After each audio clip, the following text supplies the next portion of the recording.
The Mariners have a lot of work to do this offseason. There's a lot of holes specifically in this offense that needs to be filled, it needs to be taken care of. So in this video, we're going to go over my 7 top hitters that the Mariners should be offering contracts to this winter to make the team better for 2025. And before we get into it, I do want to mention some of my honorable mentions here. Guys, I thought maybe, like, if the Mariners offered them a contract, it wouldn't make me mad. You know what I mean? I would not be upset if these guys were Seattle Mariners in 2025, but guys that I don't think necessarily fit the bill here. And another thing to note here is I did not include guys like Cody Bellinger or Eugenio Suarez, guys that have options that may or may not have them taken. I assume that Cody Bellinger will be staying with the Cubs, and I would honestly assume that Gino ends up staying with the Diamondbacks next year, but I did not include them in this video because of that. The honorable mentions here, I had Paul Goldschmidt. He's getting a bit older, but a guy that does make a little bit of sense there at first base for the Mariners. He's coming off of a down year for sure. Again, an older bat, but a veteran presence over there at first base. Don't know how much it would take for him to sign. And then I had a couple of outfielders here in Tyler O'Neill, Jurickson Profar, and Michael Conforto. Tyler O'Neill is coming off a pretty decent year. Jurickson Profar is coming off his best year ever in the major leagues. And then Michael Conforto is a Washington guy who has been relatively decent for the San Francisco Giants over the past few years. All three of these guys do make some sense, but with the outfield being set with Randy, Julio, Victor, and Luke Raley, I just don't see how these guys get added without making some other sort of tertiary move here. Now, without any further ado, number 7 on my list is the most obvious candidate, and that's Juan Soto. And I know it's unrealistic. I know that Juan Soto is not coming to the Mariners, but the Mariners should still offer him a contract going into 2025 because, well, he is Juan Soto. This guy is 26 years old, one of the best pure hitters in all of baseball, and in my opinion is a sure lock for the Hall of Fame right now.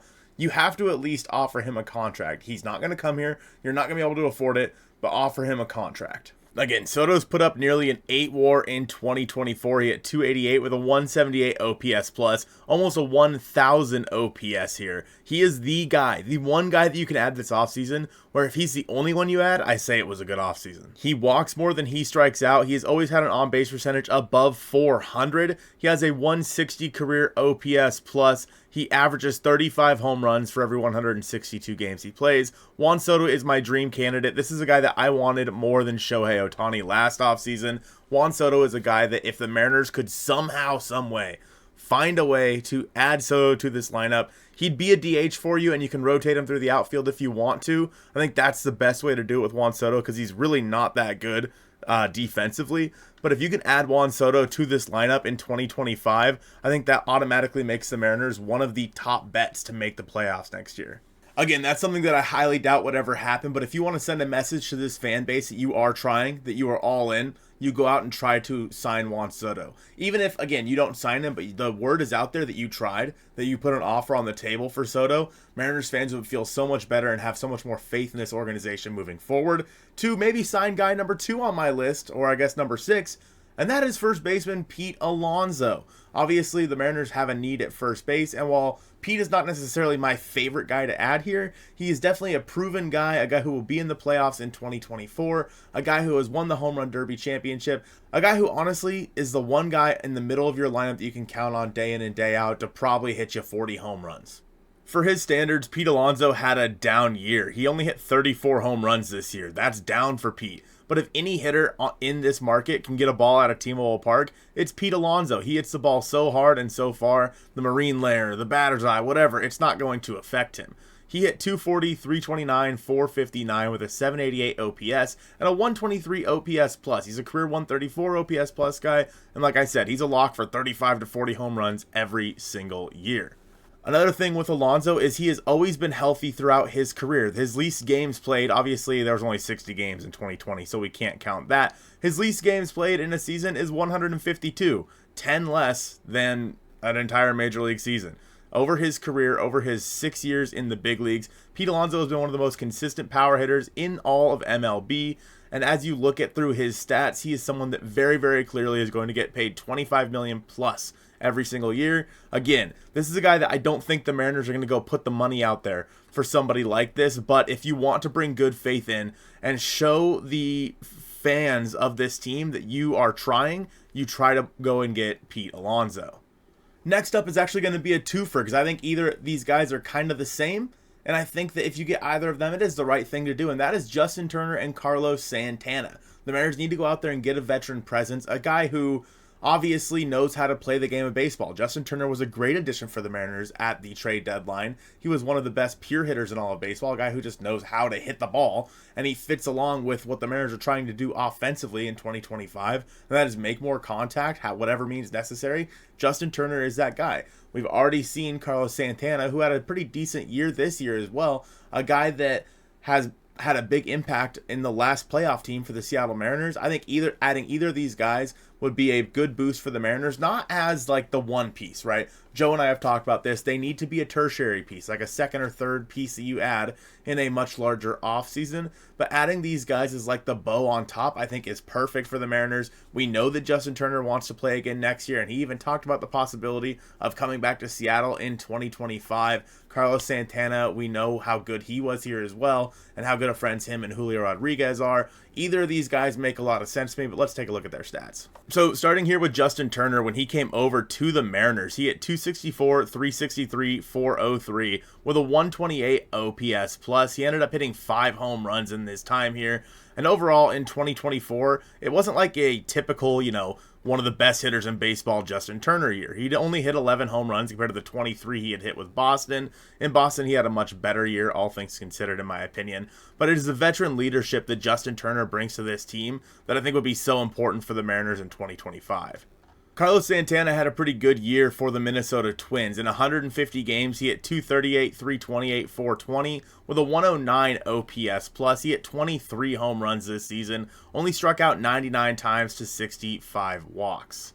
In 2024, both guys sported strikeout rates below 20%, with Justin Turner at 17.6% and Carlos Santana at 16.7%. And for the Mariners, that's kind of what you want to see, right? We're so tired of watching this team strike out. Both those guys bring a veteran presence. They can play first base for you. They can DH for you if you need them to. And they can just kind of fill in as a bench role if you need them to as well. Both guys, I think, are very, very flexible in that situation, and both guys would be good veteran additions to this team. Another guy who I think would be a good veteran addition here is going to be number 5 on my list, and that is Anthony Santander. Santander just had a monster season with the Baltimore Orioles, and he's going to get paid this offseason. I'm not going to pretend to know what his contract's going to be, but he hit 44 home runs in Camden Yards. Obviously, those numbers would probably come down a little bit, but he's a bona fide guy that you can put in the middle of your lineup, and you can put him right in at DH. He's a switch hitter for you, and you can put him in the outfield if you need to. But overall, Santander would be an everyday DH, a guy who's obviously much better than Mitch Garver. They can't run that back again. Anthony Santander is probably the dream candidate for a lot of people this offseason to be that everyday DH for them in 2025. But let's take a look at his numbers. Santander will be 30 years old in 2025, so he is a bit on the older side, the wrong side of 30, if you will. Again, in terms of home runs, this was his best power season ever. He hit 44 home runs, clearing his high water mark of 33 in 2022. He hit 235, 308, 506 with a 134 OPS plus. He did strike out a little bit at 129 times compared to only 58 walks, but that power in the middle of your lineup is something the Mariners sorely lacked when Mitch Garver did not perform in 2024, and because of that, going out and adding somebody like Anthony Santander, once again, he's going to cost quite a bit, but it's a guy that makes sense to add to this lineup as an everyday DH, someone who can be a switch hitter for you in the middle of that lineup, bat right after like Cal Raleigh, add some flexibility in terms of like left-right if you want to do that. Anthony Santander seems like a guy that makes a lot of sense.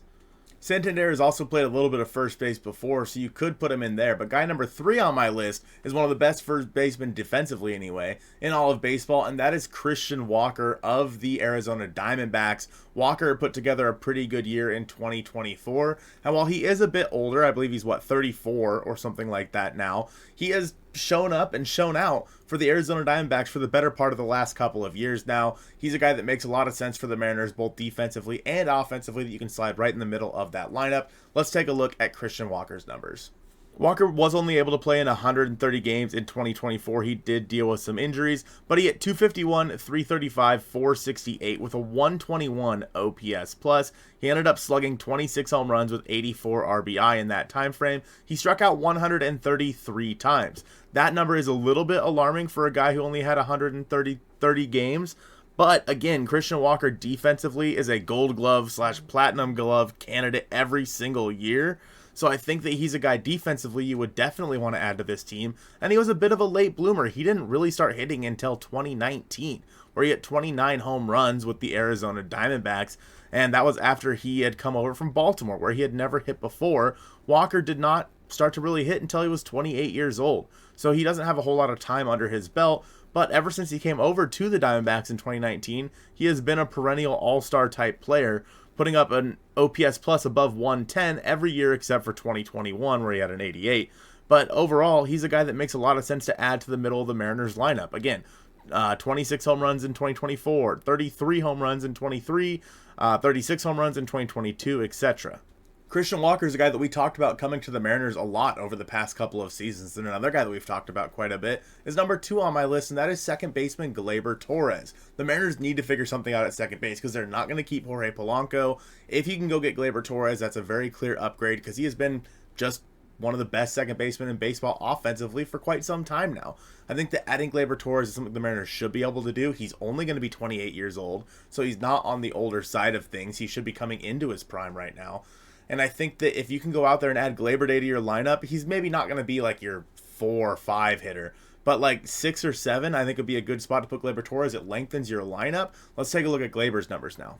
In 2024, the power numbers weren't really there for Gleyber Torres. He only hit 15 home runs, but he hit 257, 330, 378 with only a 101 OPS plus. Bit of a down year for Gleyber Torres, which may play in the Mariners' favor, just based on their talks of not maybe increasing payroll. Who knows what the hell John Stanton's doing. But overall, you've seen his success throughout the years. His only real down year, where he was below league average, was 2021, where he hit 259, 331, 366. But overall, you can generally rely on him to be a 20 home run guy.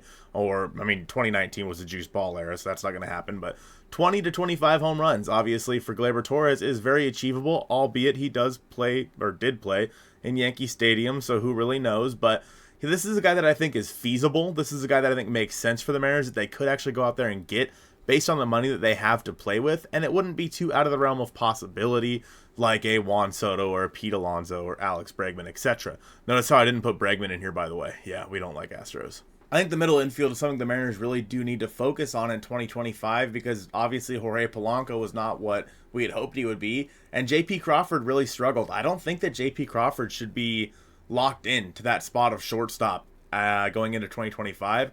And because of that, I think the number 1 guy on my list has to be Willy Adames, a guy that the Mariners have been rumored in quite a bit over the past few years. Now, Adames strikes out a lot. That is the one thing about Willy Adames that I'm not a huge fan of.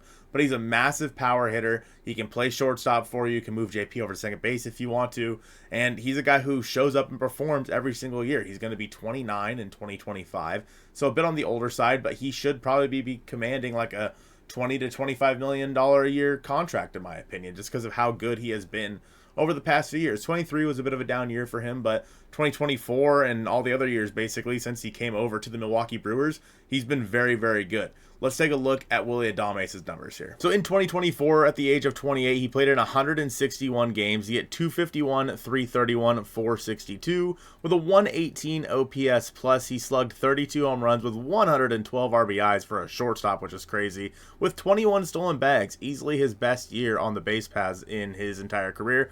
But he struck out 173 times. What's that equate to here? Let's take a look. He had a strikeout percentage of 25.2%, so not great. But with that being said, adding that guy to the middle of your lineup is going to be a huge upgrade over J.P. Crawford, and he's somebody that you can put in like the, I don't know, top half of your lineup maybe. If you go like Victor Robles, Julio, Cal, honestly, I would not hate, after Randy Arozarena 4, putting Willy Adames in there as well. Certainly there are a bunch of guys on the free agent market that I think the Mariners can go out and get in the trade market as well. But for the 2025 season, I think this is what makes sense. The problem is if the Mariners are going to be willing to add payroll. And I made a video about that. Go ahead and check that one out next. I appreciate you guys watching this one, and go Mariners.